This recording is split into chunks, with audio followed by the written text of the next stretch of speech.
Hello friends, quick update before I depart on my holidays tomorrow.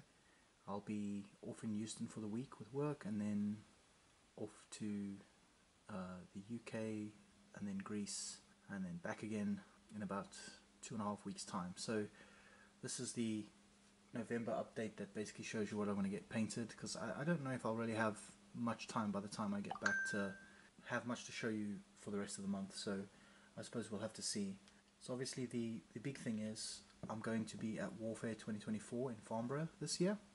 I'm looking forward to meeting some people from YouTube there. I know Ralph said he's going to be there. I saw the other day that Von Ketteringham is thinking of going as well. If you're going to be there on the Saturday, I would be absolutely thrilled to meet up with you. I'm going to show a picture of what I'm going to be wearing. I will probably stand out like a sore thumb. Just look for the Beaver t-shirt.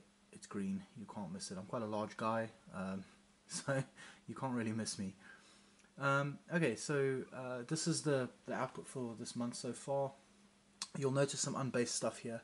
These are Old Glory 15's Velites, which I got done pretty rapidly actually. I'm quite happy with that.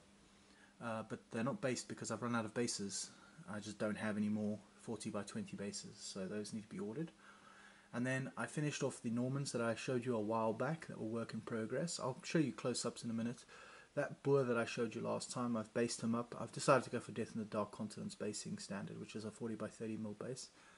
There's some Matabele rifle or musketmen there. They were also partially completed. I just finished them off. They will go with the other base that's already done.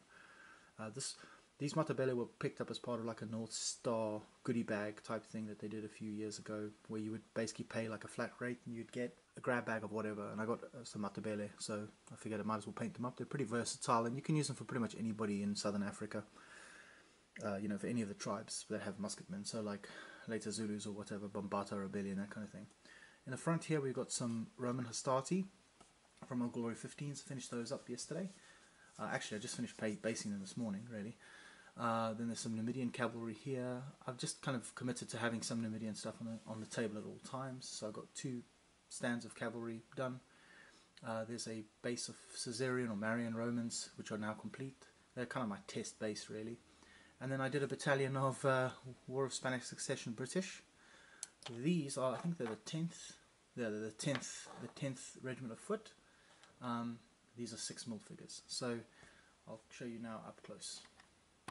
Oh, and I almost forgot to mention these Haystacks that I got from Warbases many years ago. I think Warbases made them. They're resin. I just did them up. I've got loads more to do, so I did a tall one and a short one. Alright, so these are the Old Glory 15s Hastati. They're not the best paint job I've ever done. They're you know, they're okay. There's just 2 poses in the pack, and then there's some command that you can kind of sprinkle amongst your troops. For this I actually tried out a mix of techniques on the command figures, which were painted last. I actually utilized something that Kevin Krauser from the Krauser collection had recommended, which was to use contrast paints for the skin tone, and they came out pretty nicely. You don't really notice it here because they're kind of in the middle there, but they blended in well, so that's a good thing, right? Because I don't want to have to repaint stuff. Other than that, it was a standard block color, wash, and then a highlight, just picking out the tops of sleeves and stuff. This time I didn't highlight them before basing them. I actually based them and then highlighted them because it saves me some time. If I can't get to it, I can't highlight it, right? Which probably means it shouldn't be highlighted. So I used that as an opportunity to cut some time off the paint job, and they came out alright. So yeah, like those, can't complain. I've got some Principes next to make up the next line of the Republican Roman Legion. And these are the Numidian horse that I showed you earlier. So again, I followed the standard practice with my army here. Used a little bit of colour amongst the kind of more white and sort of unbleached linen colours. So you see the blue there. Shields are much the same. I've just opted again for cowhide patterns. There's a Berber symbol there on the one shield. And then the shield slung on the rider's back. It's one of my favourite casts actually. Has the Carthaginian symbol just to show a sort of Punic connection. Likely because the Numidians would have been kind of religiously influenced by the Carthaginians.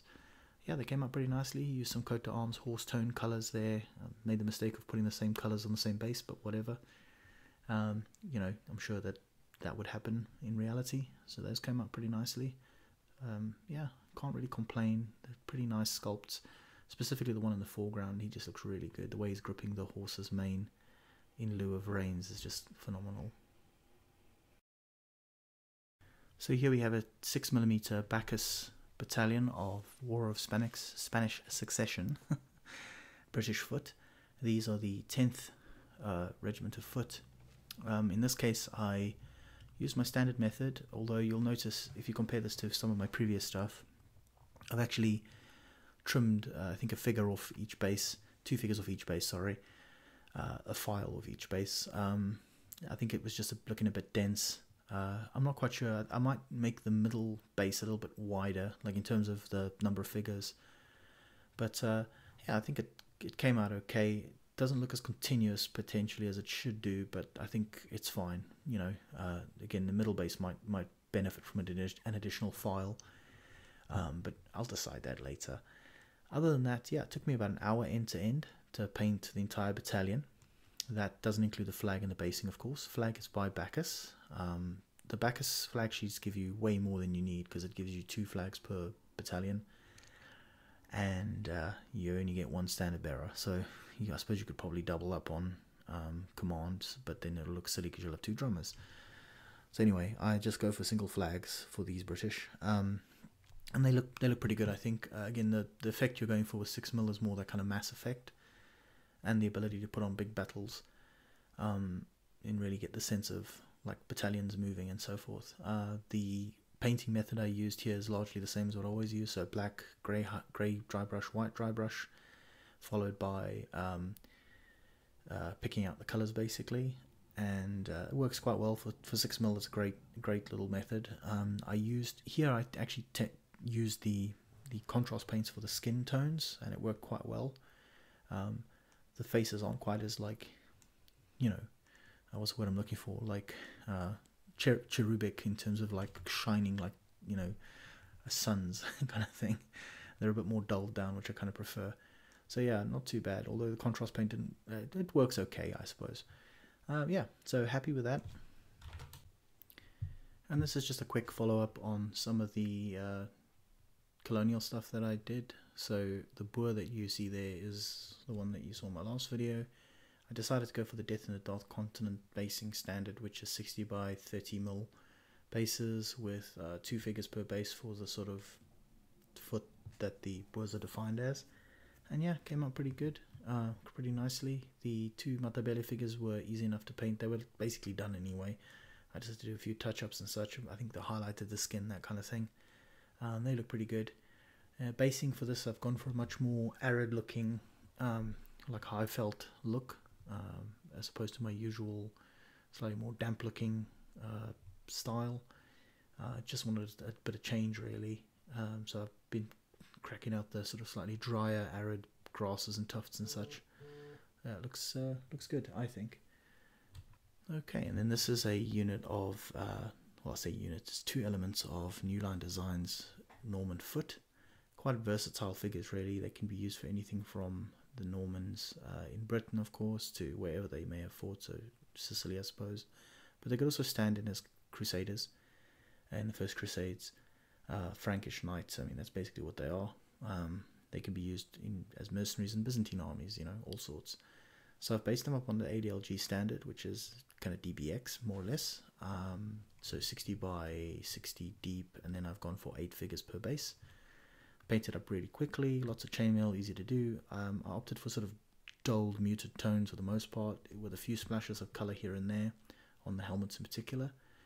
And then the main effort was on the shields, which I did by hand, so there are no transfers here. I did look at the Warhammer Ancient Battle Supplement shield wall for inspiration, and then obviously looking at the Little Big Men Studios website, I kind of copied what I saw there as kind of inspiration. I just looked at it and said, okay, well, stripes seem to be quite popular, let's do that.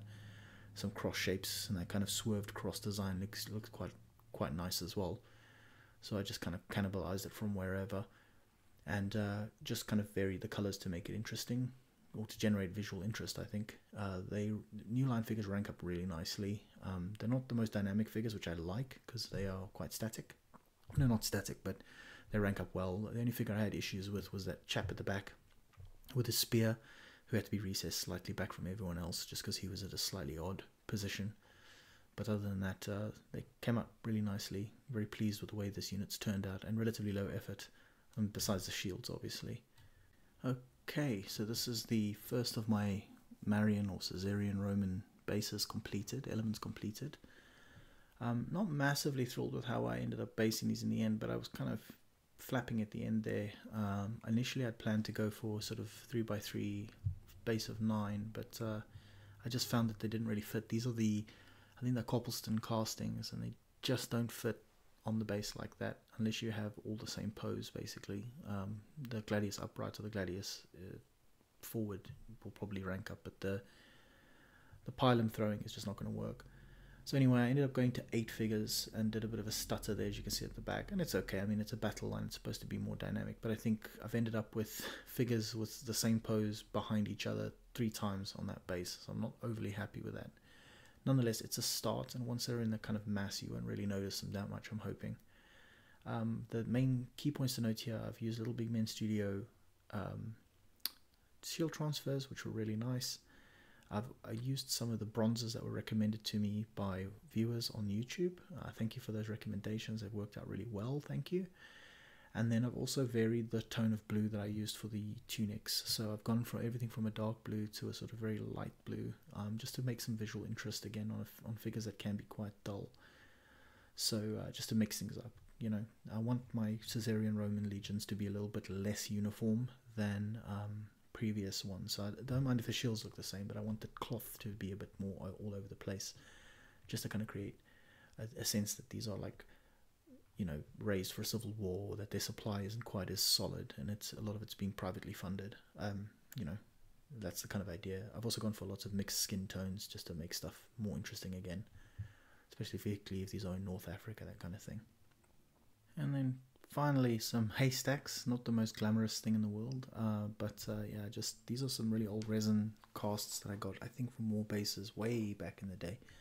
I have loads of them, so what I'll do is these ones I decided, for some reason I glued them to bases a long time ago. I just couldn't get them off the bases. I tried prying them off and it was just, I don't know what I stuck them down with, but they were not coming off. So I've just left them and then added some flocking to some static grass rather to the base to make it look a bit untidy. It kind of works. These will be useful for like anything in Europe during harvest time. So, you know, thinking Crimea is in September kicks off, so you know, there would be harvest time, so you would have like piles of hay and such and straw and all that jazz. So these haystacks will be useful, and then obviously they'll be useful for like anything from kind of, well, medieval period through to World War II, or probably even further back. But yeah, they'll look good, you know. I suppose the only exception would be like a modern environment where hay is gathered by machines and automatically baled or whatever. Probably wouldn't work for that. This is still pretty low tech. So anyway, yeah, just nice little bit of scatter terrain that you can pop on a table. These are 28mm scale, so they're quite tall and quite large. And yeah, they're just, you know, something to add. And this is part of my new drive to get terrain-ish stuff done in tandem with the figures, kind of following in the footsteps of the greats themselves, such as Rolf Hastati. So yeah, so just decided to start making an effort to get some terrain stuff done, so that I'm not caught short when the time comes to actually play a game. I can have a nice looking table alongside some decent looking figures.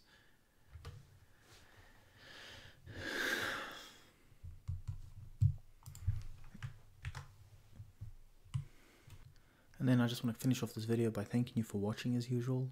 You won't hear probably from me while I'm away for the next 2.5-3 weeks, but I will be watching everyone else's videos as they come out. Again, I will be at Warfare very shortly, so if anybody else is there, do look me up. I will be there in my green t-shirt with Bucky on the front, so you can't miss me. 350 pounds, well, not quite 350, but quite a large chap, so you won't miss me, promise. And if you see me, come say hi. And if I see you and I recognize you somehow, I will come say hi too, promise. Take care and speak soon.